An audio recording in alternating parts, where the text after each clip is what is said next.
Hello students, good morning. A class study के इस YouTube channel में आप सभी का स्वागत है। आज हम बात करेंगे आईटीआई के विभागों में यानी आईटीआई से संबंधित विभिन्न प्रकार के विभागों में जो वैकेंसी आई है उसके बारे में। और आपको पता है कि लॉकडाउन के समय में सभी विभाग जो हैं वो किसी प्रकार की कोई भी वैकेंसी नहीं दे रहे हैं, लेकिन फिर भी आईटीआई वाले बच्चों के लिए कुछ खुशखबरी है कि कुछ डिपार्टमेंट जो हैं उनमें आईटीआई से संबंधित अलग अलग पोस्टों पर जो है वो वैकेंसी निकली है। तो अपने चलो इसी क्रम में एक नंबर विभाग की बात करते हैं। एक नंबर विभाग जो है वो आपके सामने है यूपीपीसीएल, जिसका नाम है यूपीपीसीएल यानी उत्तर प्रदेश की ये वैकेंसी है, जिसमें टोटल जो पद हैं आपके सामने, टोटल जो आपको पद दिखाई दे रहे हैं वो देखो यहाँ पर है आपके सामने। अलग अलग जो कैटेगराइज हैं, वैसे टोटल पद जो है वो 600 समथिंग 600 हैं, और वो आपको अलग अलग डिपार्टमेंट यानी अलग अलग जो कैटेगरी में बांटे गए हैं उसमें आपको दिख रहा है। यूआर यानी कि अनरिजर्व कैटेगरी में 245 सीटें हैं, ओबीसी में 164 सीटें हैं, और एससी में 127 और एसटी में 12 सीटें हैं, और 60 सीटें जो हैं वो ईडब्ल्यूएस के लिए। ईडब्ल्यूएस जो है वो इकोनॉमिकली बैकग्राउंड जो कास्ट है उसकी है। ईडब्ल्यूएस की 60% रिजर्व्ड है सीटें जो आपको दिखाई दे रही हैं टोटल सीटों में से। ठीक है, ये जो वैकेंसी है ये आईटीआई वाले बच्चों के लिए बहुत ही सुनहरा मौका है जो प्राप्त करने के लिए। और आपको दिख रहा है कि इसका जो वेतन है, वेतन आपको जो दिखाई दे रहा है वो 27,000 रहेगा। वेतन आपको जो मिलेगा इस वैकेंसी के अंदर वो 27,000 रुपये वेतन आपको प्रति मंथ मिलेगा। ये आपका फिक्स्ड वेतन है। उसके अलावा जो आपको अलग से जो सुविधाएं दी जाती है वो विभाग के द्वारा दी जाएगी, वो आपको अलग हैं। उसके बाद देखो, अगर बात करें अपने शैक्षणिक योग्यता यानी योग्यता, इसमें क्या चाहिए आपको, तो इसमें योग्यता आपको चाहिए किसी भी 2 ईयर ट्रेड यानी कि इलेक्ट्रीशियन की किसी भी इक्विवेलेंट ट्रेड, जैसे कि इलेक्ट्रीशियन हो गया, इलेक्ट्रिकल हो गया, ये आपको दिखाई दे रहा है ट्रेड यहाँ पर बता रहा हूँ मैं। ये देखो, इलेक्ट्रीशियन, इलेक्ट्रिकल या इलेक्ट्रिकल की कौशल विकास अंतर्गत विद्युत वितरण की एनसीवीटी या एससीवीटी से कोई भी ट्रेड में 2 ईयर का आपका आईटीआई होना चाहिए। उसके अलावा आपकी जो है किसी भी जो आप किसी भी राज्य से आप बिलोंग करते हो वहाँ से, या फिर अगर आप उत्तर प्रदेश से बिलोंग करते हो तो वहाँ से आपका 10th जो है वो गणित विषय और साइंस विषय में जो है वो उत्तीर्ण होना चाहिए। ठीक है, तो स्टूडेंट्स ये जो वैकेंसी है ये वो आपके लिए बहुत ही सुनहरा मौका है जो प्राप्त करने के लिए। और अगर इसमें और डिटेल से अपने बात करें तो इसके एग्ज़ाम की बात करें कि इसमें एग्ज़ाम कैसे होगा, तो मैं आपको बता देता हूँ स्टूडेंट्स। इसका एग्ज़ाम जो होता है वो 2 चरणों में होता है। एक चीज़ बच्चों के लिए बहुत ज़्यादा कन्फ्यूजन होती है यूपीपीसीएल और यूपीवीआरएल में। यूपीपीसीएल में आपको फार्म भरते समय किसी प्रकार का कोई भी कंप्यूटर का डिप्लोमा नहीं चाहिए होता है, जबकि इसके बाद में जो वैकेंसी आएगी यूपीवीआरएल की, उसमें आपको फार्म भरने से पहले कंप्यूटर का यानी कि CCC का डिप्लोमा चाहिए। लेकिन इसके लिए आपको किसी प्रकार के CCC के डिप्लोमा की जरूरत नहीं है, आप फॉर्म भर सकते हो। लेकिन जब आप एग्जाम देंगे तो इसका एग्जाम जो है वो 2 चरणों में होता है। 2 चरणों में कैसे होता है मैं आपको बता देता हूँ, आपके सामने है। और अगर आप इसका जो ये डिटेल से एडवर्टाइजमेंट चाहते हो तो ये एडवर्टाइजमेंट जो है आपको डिस्क्रिप्शन में मिल जाएगा, वहाँ से आप देख सकते हो।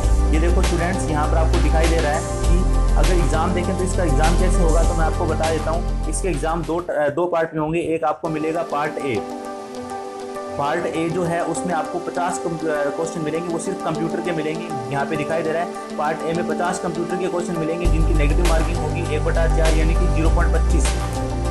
नेगेटिव मार्किंग जो है वो 0.25 होगी आपकी। और इन 50 अंक में से कम 20 अंक लेने अनिवार्य है, यानी कि पार्ट ए को पास करने के लिए आपको 20 अंक लेने जरूरी है। वो सभी के लिए है, चाहे वो ओबीसी है, जनरल है, या एससी है, या एसटी है। अगर पार्ट ए में आपके 20 अंक नहीं आते हैं तो आप जो है वो डिस्क्वालीफाई हो जाते हो। उसके बाद बात करते हैं पार्ट बी की। और पार्ट बी में अगर बात करें अपने, तो पार्ट बी का आपके सामने दिया हुआ है। पार्ट बी में सामान्य अध्ययन 20 अंक आएंगे। सामान्य हिंदी जो है यानी जनरल हिंदी जो है उसमें 15 नंबर की, और जनरल जो इंग्लिश है वो 15 नंबर की। और आपका जो टेक्निकल विषय है यानी इलेक्ट्रीशियन थ्योरी जो है उसके 150 क्वेश्चन आने वाले हैं। और इसमें भी प्रत्येक स्टूडेंट्स को पता होना चाहिए कि जो नेगेटिव मार्किंग है वो 1/4 रहेगी आपकी। और नेगेटिव मार्किंग के अलावा अगर अपने बात करें कि इसमें आपको कितने % अंक चाहिए, तो प्रत्येक स्टूडेंट्स को अगर पता हो तो 35.5% जो है वो आपको लेना अनिवार्य है प्रत्येक स्थिति में। यानी कि अगर कोई बच्चा 35% अंक नहीं ले पाता है या 67 अंक प्राप्त नहीं कर पाता है तो वो इस चयन प्रक्रिया से बाहर हो जाएगा। नोट में इन्होंने लिखा है चयन हेतु द्वितीय भाग की परीक्षा में 35.5% अंक प्राप्त करना अनिवार्य होगा। अर्थात ऐसे विद्यार्थी जो 67 अंक से कम अंक प्राप्त करेंगे चयन प्रक्रिया से बाहर हो जाएंगे। ये 35.5 67 अंक है 150 का। ठीक है, यानी टोटल जो एग्जाम होने वाला है आपका 150 या 200 का 67% आपको लेना जरूरी है। सॉरी 200 में से 67 नंबर आपको लेने जरूरी है, तभी आप इस एग्जाम को क्वालिफाई कर पाओगे। और स्टूडेंट्स, अगर आप इलेक्ट्रीशियन थ्योरी की क्लासों की बात करें तो आप हमारे चैनल से इलेक्ट्रीशियन थ्योरी की क्लासें पे पढ़ सकते हैं। कुछ समय बाद हम आपको कंप्यूटर की क्लासें भी प्रोवाइड करना शुरू कर देंगे, ठीक है। तो ये ITI वाले स्टूडेंट्स के लिए बहुत ही सुनहरा मौका है जॉब प्राप्त करने के लिए। और आप ज़्यादा देर ना करें, ये जो आपकी UPPCL की वैकेंसी है इसकी लास्ट डेट को बढ़ा दिया गया है, मतलब 6 अगस्त इसकी लास्ट डेट कर दी गई है, जो कि 27 जुलाई थी। तो आप बिल्कुल भी देर ना करें, सभी स्टूडेंट्स जो हैं वो इसको भरें और तैयारी करें। जो बच्चे तैयारी कर रहे हैं उनके लिए ये बहुत अच्छा मौका है जॉब प्राप्त करने के लिए।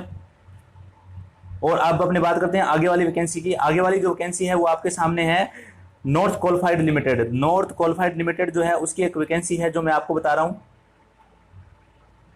सेकंड जो वैकेंसी है स्टूडेंट्स वो है नॉर्दर्न क्वालिफाइड लिमिटेड। अभी मैंने आपको बताया था। इसमें आपको आप देखेंगे तो ये जो वैकेंसी है ये भी ITI वाले स्टूडेंट्स के लिए है। इसमें कुछ पोस्टें जो हैं वो ITI वालों के लिए हैं और कुछ पोस्टें जो हैं वो डिप्लोमा होल्डर्स के लिए हैं। तो अपने बात करते हैं ITI वाले जो बच्चे हैं उनकी पोस्टों के लिए। तो ITI वाले की जो बच्चों की जो पोस्टें हैं वो टेक्नीशियन पोजीशन में है, जो आपको दिखाई दे रही है। ये अलग अलग ट्रेड की है। देखो स्टूडेंट्स, नंबर 3 जो है वो फिटर ट्रेड की है, नंबर 4 जो है वो इलेक्ट्रीशियन ट्रेड की है। अपने जो बात करेंगे वो इलेक्ट्रीशियन ट्रेड के लिए बात करेंगे। तो नंबर 4 जो आपको दिखाई दे रहा है वो इलेक्ट्रीशियन ट्रेड की है, जिसमें आपको चाहिए मैट्रिकुलम यानी 10th पास किसी भी बोर्ड से और ITI इन 2 ईयर कोर्स। ITI इन 2 ईयर का मतलब हो गया आपको ITI चाहिए electrician trade along with trade certificate issue, जो आपको NCVT SCVT से जो सर्टिफिकेट दिया जाता है वो आपके पास होना चाहिए। इसके अलावा जिस बच्चे ने अप्रेंटिस की हुई है वो भी इसमें जो है वो एलिजिबल हो जाता है। ये जो वैकेंसी है ये मध्य प्रदेश की है, मध्य प्रदेश डिपार्टमेंट में है ये, जो वहाँ पर ही आपको एग्जाम होगा और वहीं पर आपको जो है वो पोस्ट मिलेगी। तो स्टूडेंट अपने ये भी वैकेंसी ITI वाले स्टूडेंट्स के लिए बहुत ही जरूरी है। अगर इस से रिलेटेड भी अगर आप नोटिफिकेशन चाहते हो तो आप डिस्क्रिप्शन में आपको ये नोटिफिकेशन मिल जाएगा। स्टूडेंट्स, अगर आप हमारे चैनल पर नए हैं तो सबसे पहले आप हमारे चैनल को सब्सक्राइब करिए और बेल आइकन को प्रेस करें ताकि आपको आने वाली जितनी भी वीडियो है वो उनका नोटिफिकेशन प्राप्त हो सके, ठीक है। तो नेक्स्ट अपने बात करते हैं आगे, इसमें और देख लेते हैं थोड़ा। इस प्रकार से देखें कि आपको पोस्टें जो बांटी गई हैं वो इस प्रकार से हैं। इलेक्ट्रीशियन ट्रेड के अंदर अपर कैटेगरी की अगर बात करें अपने, जो आप देख रहे हैं इलेक्ट्रीशियन ट्रेड में, अगर जनरल की बात करें तो 16 पोस्टें हैं और OBC की बात करें तो आपको टोटल यहाँ पर 4 पोस्टें दिखाई दे रही है। OBC की जो है वो टोटल 33 पोस्टें हैं इलेक्ट्रीशियन की। बहुत ही जो आपका महत्वपूर्ण यानी बहुत ही सुनहरा मौका है आपके लिए। लॉकडाउन के इस समय में अगर आप तैयारी कर रहे हैं तो आप बहुत आसानी से इन जॉब में आसानी से बहुत ही एग्जाम को पास कर सकते हैं। अब नेक्स्ट अपने बात करते हैं इसके अंदर क्या जो एज रिलेक्शन है या जो एज है वो क्या चाहिए आपको।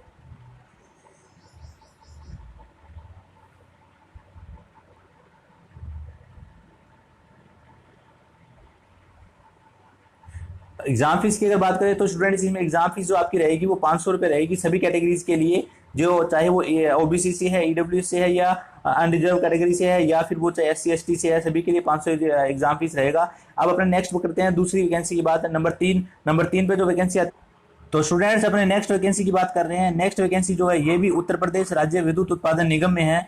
वो जो वैकेंसी थी वो आपकी UPPCL की थी, लेकिन ये जो वैकेंसी है ये UPVRNL की है। ये भी यूपी यानी उत्तर प्रदेश के अंदर ही आपकी वैकेंसी है। उत्तर प्रदेश के अंदर लगातार 2 वैकेंसी आपके सामने चल रही है। बहुत ही सुनहरा मौका है उत्तर प्रदेश के स्टूडेंट्स के लिए भी और ऑल इंडिया स्टूडेंट्स के लिए भी। लेकिन ऑल इंडिया के जो स्टूडेंट्स हैं वो यूपी में जनरल कैटेगरी से फाइट करेंगे। तो अपने बात कर लेते हैं इस संपूर्ण जानकारी इस पद के जो इस पोस्ट के लिए है या इस वैकेंसी के लिए। तो संपूर्ण जानकारी आपके सामने है, जो आपको ये टेबल दिखाई दे रही है इसमें सारी पोस्टों के बारे में दिया गया है। मैं आपको डिटेल से बता देता हूं। देखो खंड जो आपके पास ख है उसमें असिस्टेंट इंजीनियर है यानी सहायक अभियंता उसको आप कह सकते हो, जो कि मैकेनिकल में है, इलेक्ट्रिकल में है, इलेक्ट्रॉनिक्स में है और कंप्यूटर साइंस में है। यानी ये AEN की पोस्टें हैं। असिस्टेंट इंजीनियर इसको आप कह सकते हैं। यांत्रिक यानी कि मैकेनिकल इंजीनियरिंग और इलेक्ट्रिकल इंजीनियरिंग, इलेक्ट्रॉनिक्स और इंस्ट्रूमेंटेशन इंजीनियरिंग में जो आप स्टूडेंट्स कर रहे हैं वो यहाँ पर फॉर्म भर सकते हैं। कुल जो पद हैं आपके वो मैकेनिकल के 11 पद हैं, जो कि आपको इस टेबल में दिखाई दे रहे हैं। मैकेनिकल के 11 पद हैं, इलेक्ट्रिकल के 8 पद हैं और इलेक्ट्रॉनिक्स और इंस्ट्रूमेंटेशन जो है उसके 6 पद हैं और 3 पद जो है कंप्यूटर साइंस के हैं। ये जो पद आपको दिखाई दे रहे हैं। उसके बाद में देखो टोटल पद हैं ये सारे। उसके बाद में अलग अलग कैटेगरी यानी कि जनरल, OBC, SC और ST में जो बांटे गए वो आपके सामने है और EWS के जो है वो भी आपके सामने है, ठीक है। उसके बाद देखें नेक्स्ट आपके सामने है सहायक अभियंता यानी जूनियर इंजीनियर। जूनियर इंजीनियर जो है उसकी केवल 13 पोस्टें हैं जो आपके सामने दिखाई दे रही है, और ये भी अप्रेंटिस है, ठीक है। उसके बाद देखें नेक्स्ट आपको जो मैं बात कर रहा हूँ, और यहाँ पर ये जो पोस्टें हैं आईटीआई वाले बच्चों के लिए हैं technician grade second. Technician grade second जो है ये परमानेंट पोस्टें हैं, और ये तीन प्रकार के जो आपके इलेक्ट्रीशियन होल्डर बच्चे हैं उनके लिए हैं, फिटर के लिए, इलेक्ट्रीशियन के लिए और इंस्ट्रूमेंटेशन के लिए। फिटर वाले स्टूडेंट्स के लिए टोटल 78 पोस्टें हैं, इलेक्ट्रीशियन के लिए टोटल 139 पोस्टें हैं, और इंस्ट्रूमेंट के लिए टोटल 46 पोस्टें 46 पोस्ट हैं, ठीक है। तो स्टूडेंट्स आप ये भी आपके लिए बहुत ही इंपॉर्टेंट मौका है, बहुत ही सुनहरा मौका है जॉब प्राप्त करने के लिए। आईटीआई वाले स्टूडेंट्स जो हैं घर पर बैठे हैं वो तैयारी करें, और इन जॉब को आसानी से प्राप्त कर सकते हैं अगर आप बहुत अच्छी तैयारी कर रहे हैं तो। और अगर आपको इलेक्ट्रीशियन की संबंधित किसी समस्या आ रही है, क्लासरूम के लिए समस्या आ रही है, तो आप हमारे चैनल पर इलेक्ट्रॉनिक्स या इलेक्ट्रिकल से संबंधित सभी क्लासें भी प्राप्त कर सकते हैं। नेक्स्ट अपने आगे चलते हैं और देखते हैं कि वेतन की अगर बात करें अपने, तो जो आपका टेक्नीशियन ग्रेड द्वितीय है उसका वेतन जो है वो मिनिमम 27,200 है, और मैक्सिमम यानी कि आईटीआई होल्डर्स स्टूडेंट जो अगर यहाँ पर लग जाते हैं तो उनका जो वेतन रहता है वो आईटीआई स्टूडेंट्स के लिए 27,000 से 86,100 रुपए तक का वेतन आपका हो सकता है। अगर स्टार्टिंग जो है वो 27,200 से होगी। उसके बाद नेक्स्ट अगर अपने बात करें तो आगे इसकी जो शैक्षणिक योग्यताएं हैं यानी क्वालिफिकेशन है उसकी बात करते हैं। तो क्वालिफिकेशन की अगर बात करें तो असिस्टेंट इंजीनियर के लिए आपकी क्वालिफिकेशन मैकेनिकल के लिए मैकेनिकल इंजीनियरिंग चाहिए, इलेक्ट्रिकल के लिए इलेक्ट्रिकल इंजीनियरिंग चाहिए, और इलेक्ट्रॉनिक्स के लिए इलेक्ट्रॉनिक्स या इंस्ट्रूमेंटेशन इंजीनियरिंग जो है आपकी चलेगी, ठीक है। ये आपके सामने 4 ईयर डिप्लोमा इंजीनियरिंग कोर्सेज हैं वो आपके पास होने चाहिए अगर आप असिस्टेंट इंजीनियर के लिए अप्लाई करना चाहते हो। तो चारों पोस्टों के बारे में मैंने आपको बता दिया है, ये मैकेनिकल, इलेक्ट्रिकल और इलेक्ट्रॉनिक्स, ठीक है। और फोर्थ है कंप्यूटर साइंस इंजीनियरिंग, ठीक है। नेक्स्ट अपने बात करते हैं आगे। ये जो नोट आपको दिखाई दे रहा है ये आपको बिल्कुल अच्छे से पता होना चाहिए कि जितने भी स्टूडेंट्स असिस्टेंट इंजीनियर के लिए फॉर्म भरना चाहते हैं उनके जो लास्ट ईयर में यानी कि जो फाइनल मार्क्स हैं वो 65% से कम नहीं होने चाहिए। अगर 65% से कम होंगे तो वो एलिजिबल नहीं हो पाएंगे। ये जो उत्तर प्रदेश ने जो है ये बहुत अच्छा एक मतलब एक पॉइंट उन्होंने डाला है। इस पॉइंट को ध्यान में रखते हुए आप फॉर्म को भरें जितने भी स्टूडेंट्स फॉर्म भरना चाह रहे हैं। उसके बाद देखो नेक्स्ट अपने बात करते हैं आगे, जो असिस्टेंट इंजीनियर ट्रेनिंग सिविल वाले हैं तो उनके लिए सिविल इंजीनियरिंग चाहिए।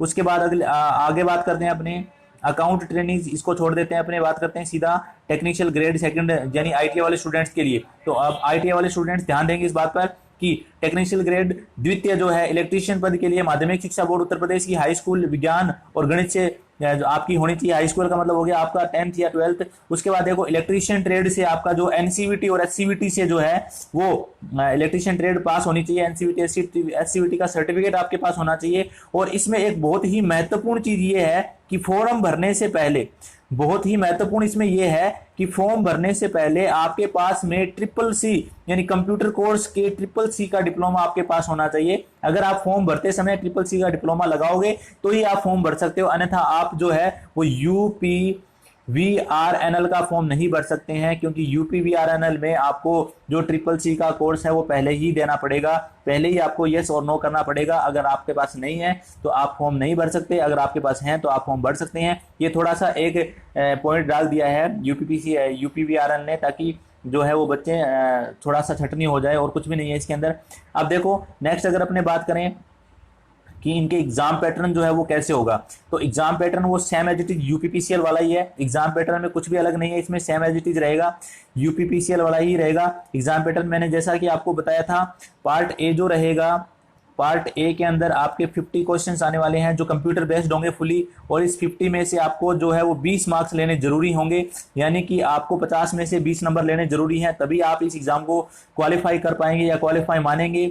और जो आपके पास में पार्ट बी होगा, जो आपके सामने पार्ट बी होगा, उसमें आपको टोटल 200 क्वेश्चन दिए जाएंगे, और 200 में से जो है वो आपको 67 क्वेश्चन या आपको 67 अंक लेने जरूरी हैं, जो कितने हैं 35.5% अंक जो है वो आपको सेकंड पार्ट में लेने जरूरी हैं, तभी आप क्वालिफाई कर पाओगे, अन्यथा आप इस एग्जाम को जो है वो क्वालिफाई नहीं मानेंगे। ठीक है, नेक्स्ट अगर अपने बात करें कि